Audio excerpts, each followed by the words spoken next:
2020 সালে পুজো শুরু হয়েছিল মহালয়ার ঠিক 1 মাস পর। দুর্গাপুজোর ইতিহাসে এই ঘটনা সত্যিই বিরল। আর এবছরও আরও একটা ব্যতিক্রমী ঘটনার সাক্ষী হতে চলেছি আমরা প্রত্যেকে। এবার মহালয়ার দিনটিতেই হবে সূর্যগ্রহণ। তবে কি তর্পণের ক্ষেত্রে বিশেষ কোনো বিধির প্রয়োগ করতে হবে? বিজ্ঞানের দৃষ্টিকোণ থেকেই বা কি ব্যাখ্যা এই ঘটনার খোঁজ নিল জি 24 ঘন্টা।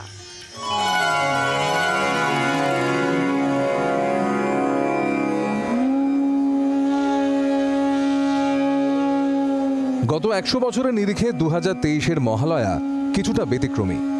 অমাবস্যা তো থাকেই, এবার সেদিন সূর্যগ্রহণ। 14ই অক্টোবর শনিবার ভারতীয় সময় রাত 8টা 34 মিনিট থেকে রাত 2টো 25 মিনিট অর্থাৎ ইংরেজি ক্যালেন্ডারের রবিবার মহালয়ার দিন শেষ রাত পর্যন্ত সূর্যের বলয়গ্রাস গ্রহণ রয়েছে।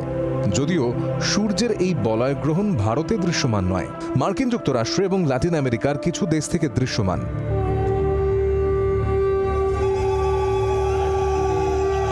তা সত্ত্বেও মহালয়ার ভোরে যদি পিতৃপুরুষের উদ্দেশ্যে তর্পণ করতে যাওয়ার সময় কোনো ধর্মপ্রাণ মানুষের মনে কণামাত্র সংশয় থাকে, তাহলে তার বিধান বাতলে দিচ্ছেন হিন্দু শাস্ত্রবিদরা। আমরা যারা ভারতে আছি তারা কিন্তু অ্যাজ ইউজুয়াল ভোর থেকেই আমরা করতে পারবো।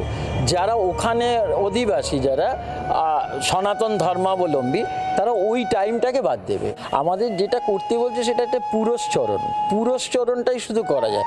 পুরস্চরণ কথাটার হচ্ছে পুরা অগ্রত চরতি ইতি, অর্থাৎ তাকে রেস্কিউ করার জন্য আমাদের যে অগ্রবর্তী হয়ে কাজটা করতে হয়, ভগবানের কাছে নিরন্তর প্রার্থনা উনি তাড়াতাড়ি মানে গ্রস্তমুক্ত হোক, ওনার এই গ্রাস অবস্থাটা তাড়াতাড়ি কাটুক, এইটুকুই আমার কাজ। এ তো গেল শাস্ত্রের বিধান, কিন্তু বিজ্ঞান কি বলছে? বিজ্ঞানের চোখে চন্দ্র বা সূর্যের গ্রহণ একটি নিয়মিত রুটিন মহাজাগতিক ঘটনা, যার সঙ্গে মানুষের ধর্মকর্ম, নিয়ম নিষ্ঠা বা আচার অনুষ্ঠানের কোনো বিরোধ নেই।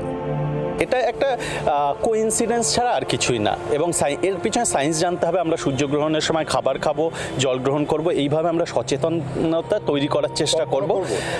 তর্পণ দেখুন, কারোর যদি একটা ধার্মিক বিশ্বাস থাকে সেটাতে আমরা বলবো না যে আঘাত করার। ধর্ম নিজের জায়গায়, আবার বিজ্ঞান নিজের জায়গায়, কিন্তু তার মধ্যে ধর্মের সঙ্গে বিজ্ঞানকে জড়িয়ে ফেলা, সেই জায়গায় আমার আপত্তি রয়েছে। অমাবস্যায় গ্রহণযোগে দোষ নাস্তি, তাই দেবীপক্ষের সূচনায় বিশ্বের যে প্রান্তেই গ্রহণ থাকুক, শ্রদ্ধার আবহে তর্পণ সারুন, নির্বিঘ্নে নিশ্চিন্তে। যখন বিশ্বের একটা প্রান্তে গ্রহণ চলছে, তখন কিভাবে হবে তর্পণ, তার বিধান বাতলেছেন পুরাতাত্ত্বিক এবং শাস্ত্রবিদরা। তারা বলছেন, গায়ত্রী মন্ত্র বা ইষ্ট নামের আগে যদি একটি ছোট্ট মন্ত্র যোগ করে নেওয়া যায়, তাহলে কেটে যাবে মনের খুঁতখুঁতেমি এবং নির্বিঘ্নে সম্পন্ন হবে পিতৃপুরুষের উদ্দেশ্যে তর্পণ, সম্পন্ন হবে মহালয়া এবং তারপরই পুজোর শুভ সূচনা।